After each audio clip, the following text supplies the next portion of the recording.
de sérénité. Merci. À présent, Babacar Fall, RFM. Vous, le micro, s'il vous plaît.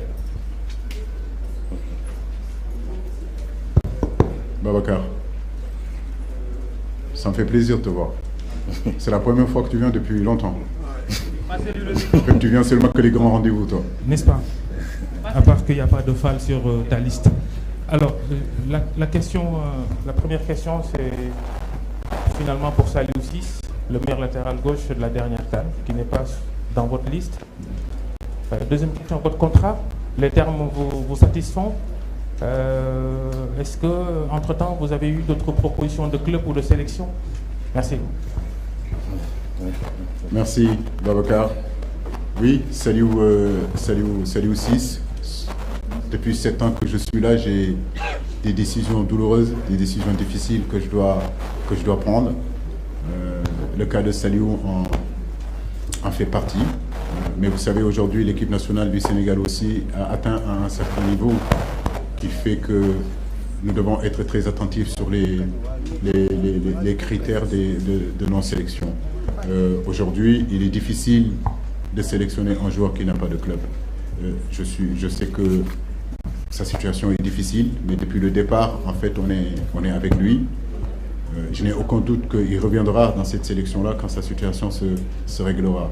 Mais il est très important aujourd'hui d'envoyer un signal fort à tous les autres joueurs aussi, sénégalais, que pour venir dans cette équipe nationale-là, il y a quand même des critères à remplir. Et ces critères-là, en réalité, en premier, c'est d'abord avoir un club. Et ça, c'est pour le respect, justement, et le professionnalisme, le respect que nous avons pour Saliou, et surtout le respect que nous avons pour l'institution qu'est la Fédération sénégalaise de football, qu'un joueur qui n'a pas de club ne peut être sélectionné nulle part dans cette institution-là. Voilà. Maintenant, la deuxième question, c'est le contrat. Je pense que ma nature, elle n'est pas sur un contrat signé, mais c'est surtout sur la parole donnée et le coup de main qu'on se donne. Et je crois que c'est ça qui est important. Je crois qu'en contrat, vous avez des bons avocats, vous essayez de trouver toujours, vous pouvez toujours trouver des problèmes dans ce contrat-là. Mais je crois que la parole donnée et la main serrée, je crois que c'est surtout ça qui est important. Et j'ai senti vraiment les gens qui m'ont fait signer ce contrat-là, j'ai senti leur parole, j'ai senti aussi leur droiture et leur honnêteté. À partir de là, il n'y a pas à vérifier quoi que ce soit. Je pense que la parole donnée est beaucoup plus importante qu'un contrat signé. Merci. Oui, bien sûr, parce que quand vous êtes aujourd'hui sélectionneur, c'est comme joueur. Mais comme je l'ai dit, je suis très bien ici au Sénégal. Voilà, j'ai un travail à terminer et qu'il n'y ait pas de mélange. Il y a un boulot ici que je dois finir et ce boulot-là doit finir justement, Inch'Allah, en 2024 et on continuera à faire et à œuvrer, à faire tout ce qu'on peut pour justement aider notre pays, aider notre continent à aller de l'avant. Merci. Grégoire. Merci beaucoup, Kara. Donc, je commencerai par rejoindre le sélectionneur pour présenter nos condoléances à tous les journalistes de la mort de Saliou. Donc,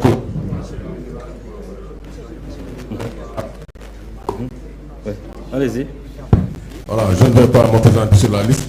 Mais tout le monde parle des Pays-Bas. Mais rappelons-nous en 2018, par exemple, la Pologne qui était. Grégoire, wàcce le micro bi nga wax voilà. Bàyyi le micro bi. Grégoire, base bi dafa bëri quoi waxal sans. Génn ci baat bi. waaw.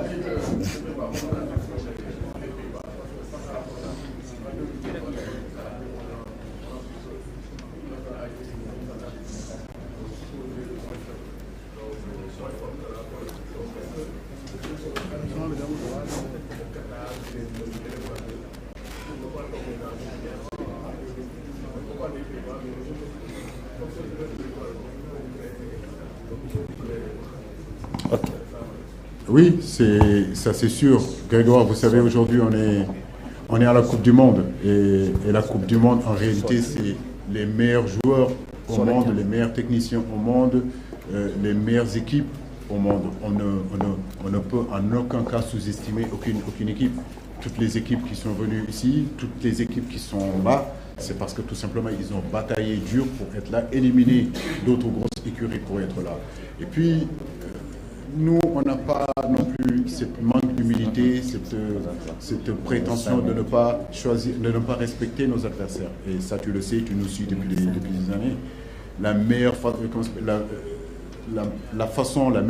dont nous devons préparer nos matchs, c'est ce qu'on va faire, que ce soit une grosse équipe, une soi-disant grosse équipe ou bien une petite équipe. Nous, tous les matchs sont importants. Mon staff et moi, les joueurs, tous, on est aujourd'hui prêts à respecter ces trois équipes-là. Mais comme je l'ai dit, on ira là-bas sans complexe d'infériorité. Notre expérience, notre vécu aussi nous donne des armes à faire valoir. C'est à nous d'avoir confiance en nous.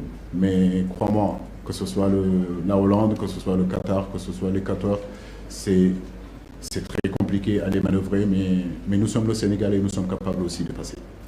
Merci. Soda Thiam. Bonjour coach et bonjour à tous. Coach, vous allez aborder cette Coupe du Monde Qatar 2022 avec 18 joueurs nommés, c'est-à-dire 18 joueurs qui vont participer pour la première fois à une Coupe du Monde. Vous y allez avec 8 joueurs seulement qui étaient là en 2018. Comment est-ce que vous comptez gérer le groupe? Et est-ce que aussi, tout à l'heure vous l'avez dit, vous avez retenu des leçons concernant la dernière participation du Sénégal à travers donc les avertissements, les cartons jaunes? Est-ce que vous avez conscientisé les joueurs sur cela également? Merci. Écoutez, je ne peux pas retenir mes joueurs. Moi, je pense que mes joueurs doivent jouer libérés, sans pour autant penser au carton, etc. C'est très pertinent ce que tu dis, je l'ai dit aussi. J'ai dit que certains sont expérimentés, d'autres le sont moins, mais en réalité, c'est tous des compétiteurs de haut niveau pouvant justement faire face à ces défis d'envergure. Maintenant, comme je vous le dis, depuis 2015, je suis à la tête de cette équipe nationale. En 2012, on était aux Jeux Olympiques. C'est la base de cette équipe-là. En 2015, je suis parti avec eux. Mais si vous regardez de 2015 à 2019, l'équipe, bien sûr, a évolué, a très bien évolué. De 2019 à 2022, l'équipe a pu aussi s'est améliorée. Bien sûr, c'est ça le football. L'équipe nationale, c'est une porte d'entrée, c'est une porte de sortie.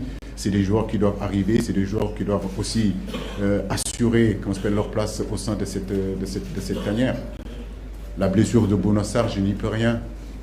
Un garçon comme Saliou, sa situation aussi, je n'y peux pas grand-chose. Bien sûr que c'est des garçons que j'aurais bien aimé amener et rester dans ce constance-là, dans cet équilibre-là. Mais tant bien que mal, on a essayé quand même de rester dans cette constance et cet équilibre-là. Merci. Et on prend la toute dernière question en français. Oui, monsieur. C'est le nom? Bakary.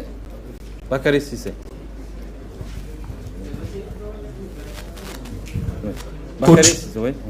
Bonjour. Oui, allez-y, Bakary. Oui, Bakary, allez-y. Coach. Le micro. Je tiens tout à l'heure à faire un peu de calcul par rapport à votre liste. Et j'ai constaté que vous avez gardé 96% de l'ossature qui était à la Coupe du Monde, à la Coupe d'Afrique plutôt, avec des certitudes et des acquis. Aujourd'hui, que l'équipe du Sénégal ne joue pas de match amical avant le début de la compétition, n'êtes-vous pas inquiet de subir des perturbations dans votre organisation si on sait qu'il y a beaucoup de joueurs qui ont subi ça et là des petits coups dernièrement?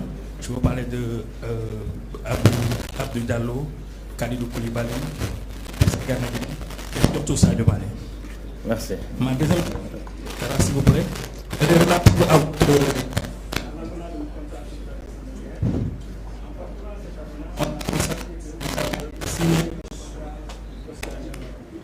que vous arrivez en quart de finale. Ne pouvez pas éviter cela ne constitue pas un piège qu'il fallait éviter si on sait que depuis 2015 jusqu'ici vous avez atteint tous vos objectifs. Merci. Écoutez, je prie Dieu de continuer à atteindre les objectifs. Il n'y a pas d'obstacle, Bakary.